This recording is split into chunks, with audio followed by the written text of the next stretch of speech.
السلام علیکم، زه یم حمید الله. تاسو ګورئ حمید الله سکیل یوټیوب چینل. که ستاسو نه چېرته فیسبوک یا جیمیل پاسورډ هیر شوی وي نو هغه تاسو څنګه معلوموئ؟ ستاسو په دې موبایل کې دننه هغه سیو کېږي، خو تاسو ته پته نشته چې دا چېرته سیو کېږي. نور ټایم هم نه اخلم، راځئ چې ویډیو په طرف ویډیو شروع کړو. راځئ موبایل سکرین ته تاسو ته وښایم.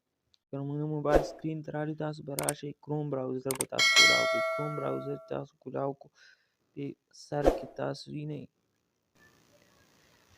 دې درې ډاټونه باندې تاسو کلیک کړئ. دې باندې تاسو کلیک کړو، دلته به تاسو سیټینګ باندې کلیک کړئ. سیټینګ باندې تاسو کلیک کړو، دلته به هرې پاسورډ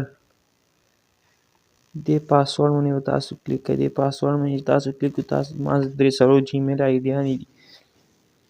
تاسو چې کوم جیمیل دغه کوئ هغه جیمیل باندې به تاسو کلیک کړئ. تاسو څه کوي وي تاسو ډایرکټ پاسورډ شو کوئ.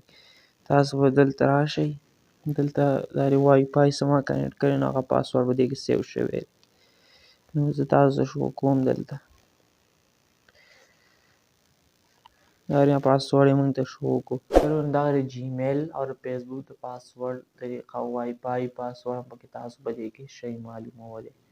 نو که بیا هم تاسو ته پته نه وي لګېدلې یا پکې ستاسو پاسورډ نه وي سیو شوی، نو انشاءالله نیکسټ ویډیو به تاسو له فیسبوک او جیمیل راوړم چې جیمیل پاسورډ به تاسو څنګه معلوموئ، فیسبوک پاسورډ به تاسو څنګه معلوموئ.